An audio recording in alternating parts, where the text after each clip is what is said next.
What's up, y'all? It's your girl J. Renee with Prison Ride Radio. I hope that you're doing well. This evening, we got a brother on the phone by the name of Willie Waters. He said that he's wrongfully convicted. We're going to talk to him about what's going on with his case so he can give us some insight on what happened, and hopefully we can get him some assistance. So let's jump right into it. All right, bro. How you doing? Hey, what's going on? I'm doing all right. All right, that's good. Glad first of all, go ahead. First of all, I appreciate you for giving me an opportunity, to speak about my situation is always a blessing, to have somebody out there on the outside that's willing to, to help the people that's in the struggle in the inside. For sure. That's what Prison Ride Radio was made for, so we definitely take that, and you are appreciated. So we're going to jump right into it, okay? All right, so tell the people a little bit about yourself and where you from. All right, that's what's up. Yeah, I'm from downtown Suffolk, Virginia. Born and raised downtown Suffolk, Virginia, from a neighborhood called Williamstown. Most of the people from my neighborhood, they call me by my nickname, Bang 'em Up. Okay. Go ahead. I'm listening. I was going to ask you, how was it growing up in Norfolk, Virginia? Oh man, it definitely wasn't easy. Most of where I grew up at, definitely was a struggle, man. Riding the people in the area, a lot of us, was raised, without mothers and fathers and different things like that.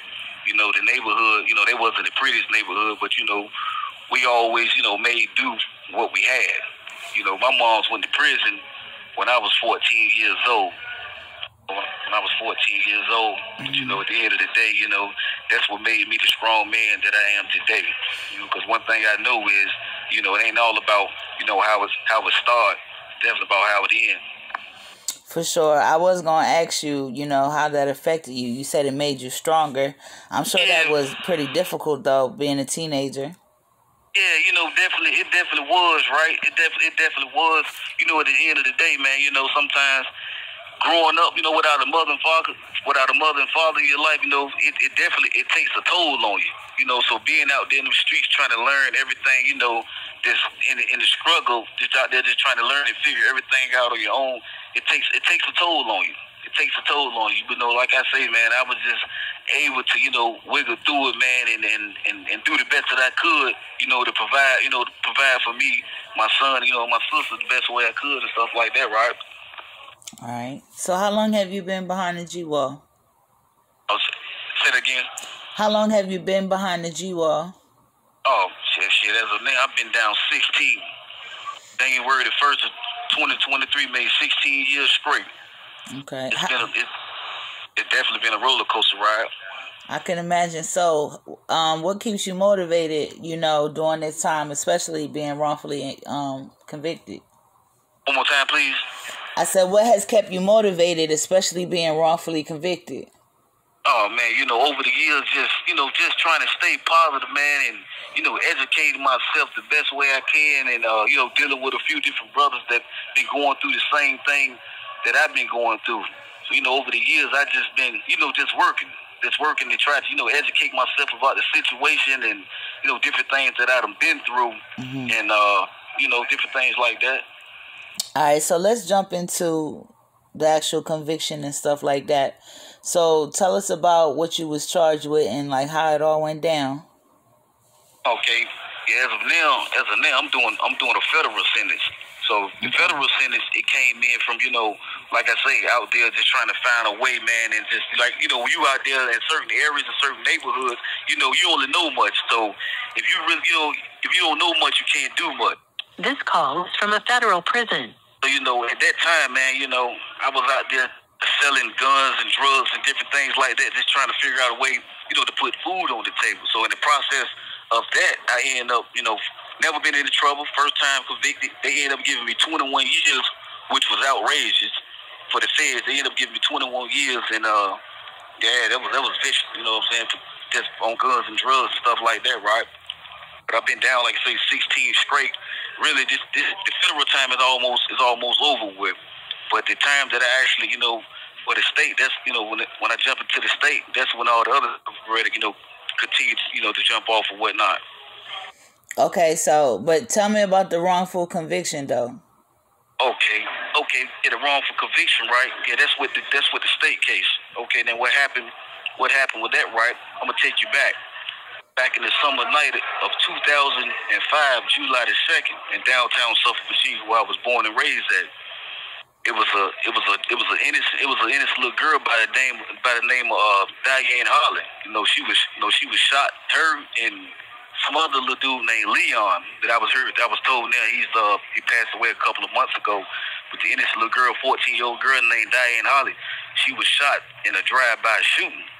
Mm-hmm. So that summer night, I was out, hanging out with a couple of my homegirls. We was riding around enjoying ourselves. And it was out riding around enjoying ourselves. Then after that, they dropped me off. They dropped me off at the crib over there on 212 and a half Smith Street. So bam, and I went in, checked to see was anybody home. My sister they wasn't home. So I decided to walk around the street, to my stepbrother crib to check up on them. Man and Ron, they weren't home. It's 4th of July weekend, so everybody out partying, doing their thing or whatnot.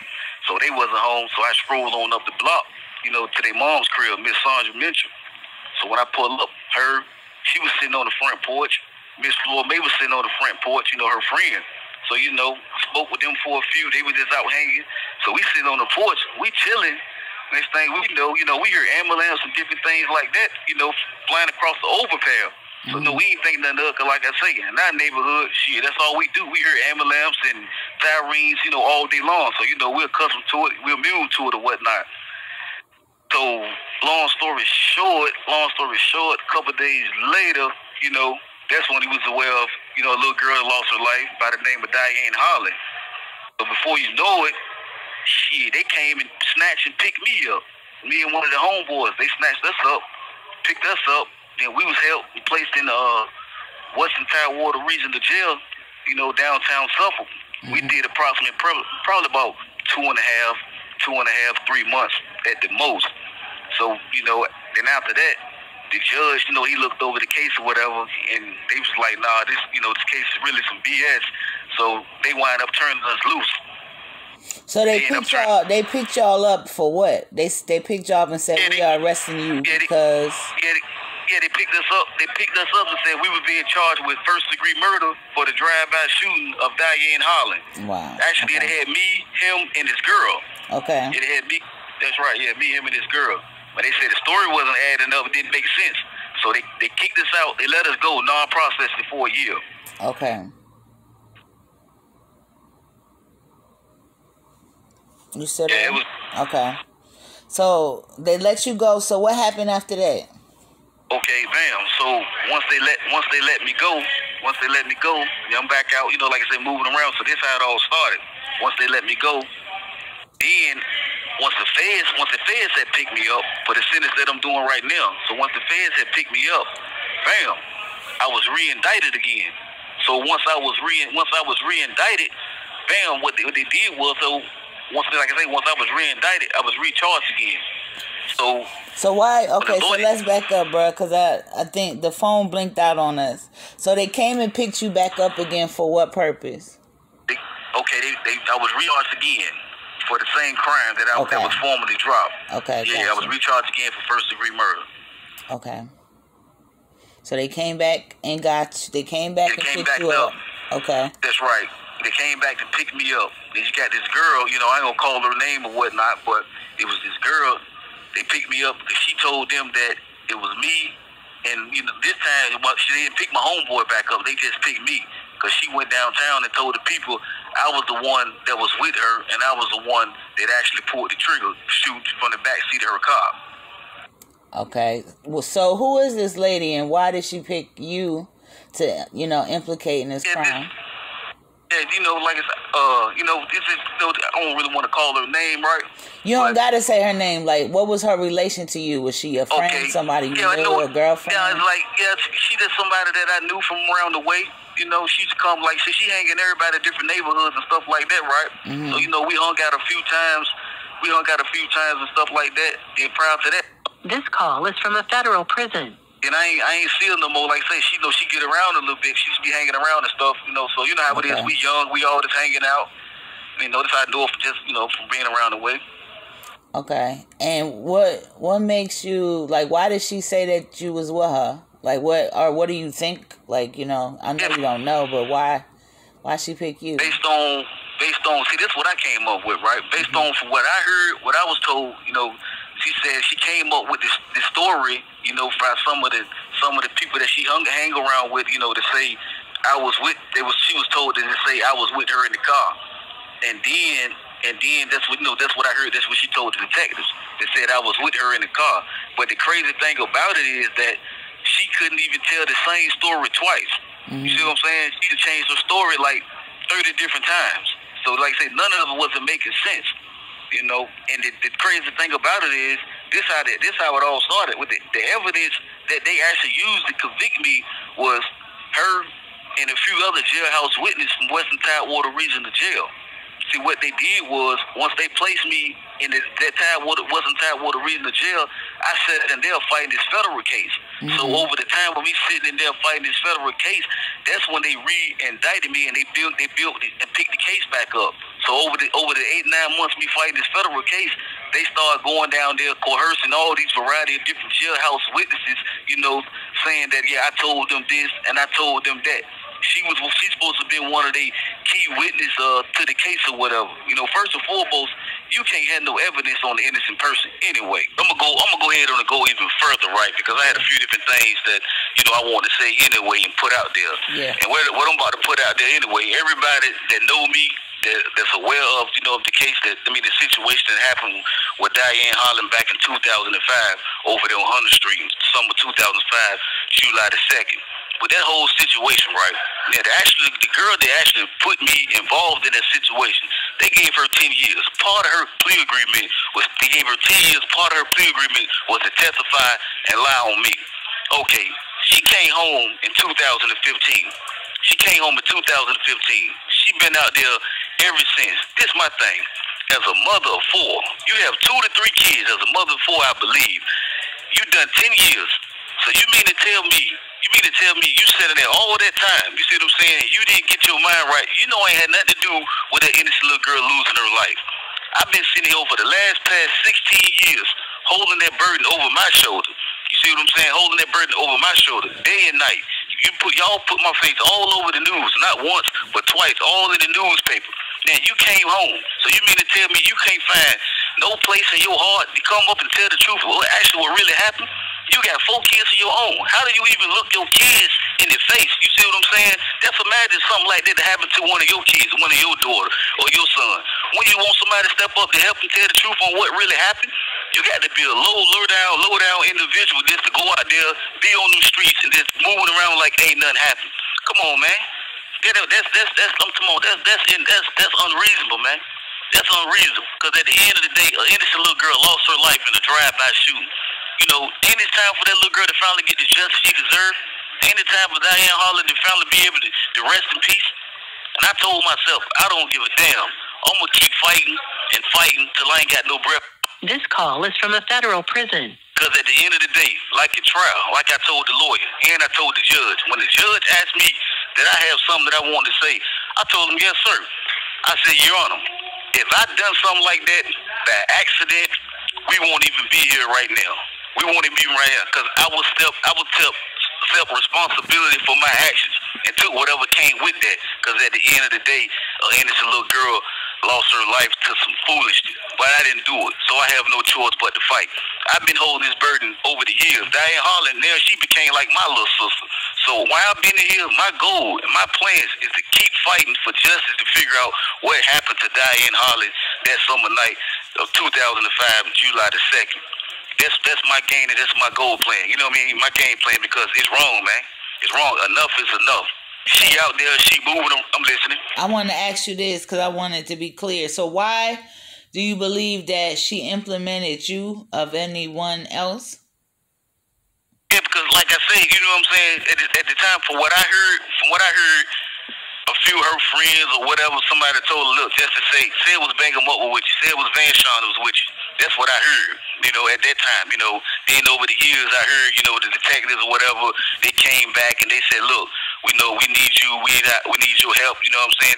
Just say he was with you or whatever the case may be. I've been hearing a variety of different stories, you know. So I really can't say to the full extent of what's what or how it all played out. But that, that's what I heard. You know, at the end of the day, like and you didn't really know, like y'all wasn't like cool friends or. Yeah, no, I knew her. See, I knew her from back in the days. Like I say, I knew her from back in the days. You know what I'm saying? We messed around for maybe a split second. You know, when you're young, just on some teenage, on some teenage shit, nothing major, nothing serious. You know what I'm saying? We had one in account, and that was that. Then after that, it wasn't no attachment there like that. I see her around, see her in the streets, and and that's all it was. It wasn't nothing serious to that degree. Okay. Well, they're like. Go ahead, bro. I'm listening. Like I say, right, it's sad though. It's sad, man, because at the end of the day, she knew exactly what happened. She knew what happened. You know what I'm saying? I'm talking about she'd have been interviewed through multiple detectives. Everything she done been consistent with lies. She even came and said, no, it wasn't him. Then she changed the story and said, it was him. Then I don't know how she got my mama number, but she ended up getting my mama number when she came home from prison 2015. Somehow she called my mama and told her, like, man, listen, Miss Tammy, I want to tell the truth, you know what I'm saying, what really happened. So my mama told her, she said, listen, baby, we probably understand that you were scared or whatever the case may be, but at the end of the day, my son ain't do it. So she said, well, I want to help him, but I want to wait till he get done with his fed time. Then, we'll work on the state. My mama told her, she said, well, listen, don't worry about it. Don't worry about the fed time. We worried about that state time because, my baby locked up for something that he didn't do, but she never called back. You know what I'm saying? Like I say, I ain't mad with her. I don't have nothing against her, but at the same time, it ain't about me. It ain't about her. An innocent little girl has lost her life to some foolish. And I think it's time for that little girl to get the proper justice that she deserves, man. It's time for her to finally be able to rest in peace because it's sad. An innocent little girl lost her life. It's sad. So let me, I just want to reiterate for those that might didn't catch it, just so everything's crystal clear. Your alibis were unable to assist you in court, correct? Alibi. Okay, and then say that again. Your alibis were unable to assist you in court. Yeah, that's right. Yeah, and even with that, with the attorney, I had an alibi. Like I said, I had an alibi. Right. I go once everything after he, cross-examined all the jailhouse witnesses and everybody that the prosecutor put on the stand. Now it's time for me to put my alibi on the stand. Then when I go to put my alibi on the stand, the lawyer he come back say, I don't think we should put them on the stand because if we don't win based on with the evidence that we got, we ain't gonna win anyway. So at that time, I'm young. I'm young, so I'm thinking, these lawyers and different things like that, they got my best interest and all that stuff. At that time, I'm not educated. I don't know what's what. So I'm like, okay, sir, and I went with his decision. But all along, over the years, after I educated myself and found out what's what, all the time I was being railroaded. They was all in on it. He knew what he was doing. He was helping them sell me out. That's why, that's how the whole thing played out. And then what type of murder trial lasts 2 days and a half? 2 days and a half. It took them two days and a half to find me guilty of that charge. Right. That's a lot, bro. So what have you been doing since you've been incarcerated besides fighting for your life? I know that can be a full-time job. That's the most important thing. That's the most important thing. That's the most important thing. Over these years, like I say, I've took the time to, I've been studying, doing different researches and things like that on my case. The most important thing is freedom. Mm-hmm. Over the years, I've been writing different people around the world, Innocent Projects, NAACP, ACL Union, and then the things like on my pastime to get, certain things off my mind, I even started writing a book. As of now, I'm writing 3 books, called Murder Was a Case That They Framed Me. This call is from a federal prison. Breaks down my whole life story, part 1, 2, and 3, all the way. Part 3 of the book, Murder Was a Case That They Framed Me, the trial. I'm putting the whole trial out there because I want to present these books to the world, so they can see, everything that happened, from my life from me 8, 9 years old all the way up to now to what's going on and stuff like that. That's how serious this situation is. I just, to get it off my chest, I just start writing about it. Okay. That can be a good outlet to get it out of you. Is there anything else about this case that you want to discuss that we haven't covered? Yeah, other things that I would like to, like I say, man, my whole thing is I just want to put this story out there and let the world know, exactly what's going on and what's going on with downtown city of Suffolk, man, them corrupt police department down there, because, like I say, they've been framing a lot of good innocent brothers down there. You know, they've been framing a lot of good. It's time for it to stop.